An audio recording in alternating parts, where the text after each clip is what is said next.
Successful English Speakers Channel. Hello and a truly warm welcome to you all. Today, we are going to talk about a very quiet but very powerful enemy of peace. It's something almost everyone does, and it steals our happiness, our confidence, and our energy.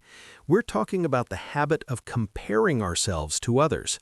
In a world of social media where we see everyone's best moments, this habit can feel impossible to stop. But today, we will talk about why we do it, how it hurts us, and most importantly, how we can find freedom from it. I'm so glad to have my friend here to guide us through this. Welcome. Thank you. It's so important to talk about this. Comparison is a natural human feeling. We all do it. But when it becomes a habit, it becomes a poison. It makes us feel like we are never good enough, like we are always behind in a race we never agreed to run. The first thing to understand is this: comparison is always unfair. Why? Because you are comparing your complete, messy, real life with all your private struggles, fears, and doubts to someone else's public highlight reel. You see their victory, but you don't see their sacrifice, their failures, or their pain. You are comparing your behind the scenes to their best performance. That's such a powerful image, our behind the scenes versus their highlight reel. But even when we know this, the feeling still comes. We see a friend who speaks perfect English or a colleague who gets a promotion, and we immediately feel small. Why does this happen so automatically? It happens for a few reasons. First, our brains are wired to look at others to understand our place in the world. It's an old survival instinct. Second, society and social media constantly give us a measuring stick. They say, this is success, this is beauty, this is the perfect life. And when we don't match that picture, we feel like we are failing. The problem is not the feeling, it's normal. The problem is when we believe the story our comparison tells us, the story that we are not enough. So the feeling is normal, but the story is a lie. What is the first practical step we can take when we catch ourselves in that painful moment of comparison? The first step is to pause and name it. When you feel that sting, that feeling of jealousy or insecurity or sadness, stop. Take a breath and say to yourself, I am comparing myself again. Just naming the monster takes away some of its power. It moves the feeling from being a truth about you, like I am a failure, to being just a passing thought, like I am having a thought about comparison. This small space is where your power lies. Okay, we've paused and named it. Now we're in that small space of power. What do we do next? How do we change our focus? The next step is to consciously shift your focus inward. Comparison always looks outward. Freedom comes from looking inward. Ask yourself these kind questions. What is my own journey? My path is unique, with my own starting point and my own challenges. What are my own strengths and progress? Maybe my English isn't perfect, but 6 months ago I knew only 100 words, and now I know 1,000. That is my victory. What do I truly value? Do I value having a lot of followers on social media? Or do I value having deep, real conversations with a few good friends? By asking these questions, you stop looking at someone else's map and start reading your own. I love that. Stop looking at someone else's map. But what about using other people as inspiration? Isn't that a good thing? Where's the line between healthy inspiration and harmful comparison? This is a fantastic question. The line is all about your internal feeling. Inspiration feels like pulling.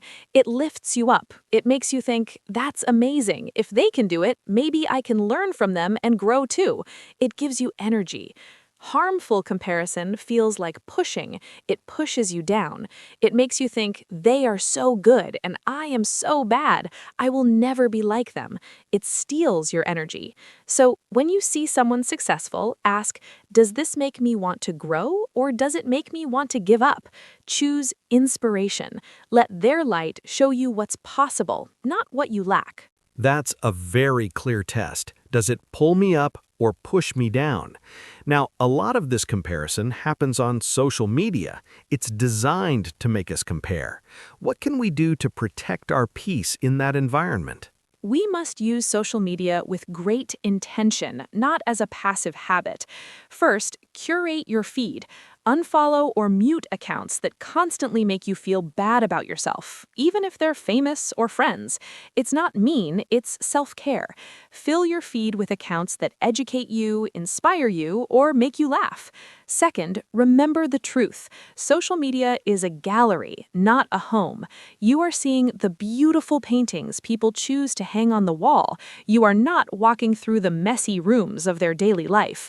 And third, take regular breaks. Have social media-free days.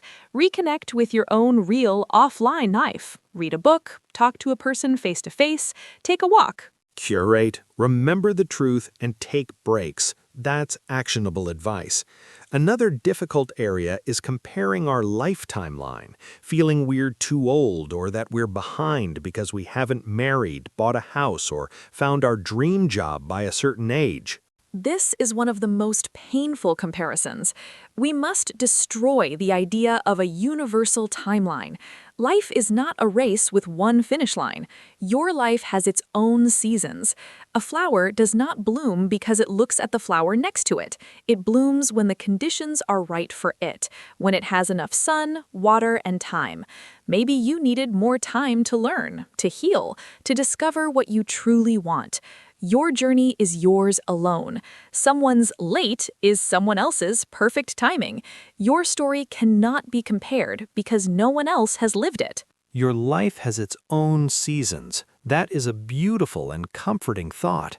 Finally, what is a daily practice we can build to strengthen our anti-comparison muscle and feel more content with ourselves? The most powerful practice is gratitude for your own journey. Every night or every morning, take 2 minutes. Think of one thing you appreciate about yourself or your life that has nothing to do with anyone else. It could be, I am grateful for my sense of humor. I am grateful I finally understood that difficult English grammar rule today. Or I am grateful for my health that allows me to take a walk. This simple act trains your brain to look for what is right and good in your life, not for what is missing compared to others. You start to see the unique beauty of your own path. So, to bring it all together, to stop comparing yourself to others, first, pause and name the feeling when it happens. Second, shift your focus inward to your own unique journey and progress. Third, choose inspiration over jealousy. Let other success pull you up, not push you down. Fourth, use social media intentionally and remember it's not real life. Fifth, reject the idea of a universal timeline and trust your own seasons. And finally, build a daily practice of gratitude for your own life. Perfectly said. Remember, the only person you should compare yourself to is the person you were yesterday. Are you a little kinder, a little wiser? Did you learn one new thing? That is the only comparison that matters. When you focus on beating your own personal best, you stop running in someone else's race, and you start walking your own beautiful, unique path in peace. This conversation feels like a gift of peace. Thank you so much for this wisdom and clarity. Thank you for creating a space for this important topic. And to you, our dear listener, thank you for being here. You are enough. Your journey is valid. We hope this helps you put down the heavy weight of comparison and walk a little lighter. We're here learning English and growing together, one peaceful step at a time. We'll see you in the next episode. Be kind to yourself. Goodbye.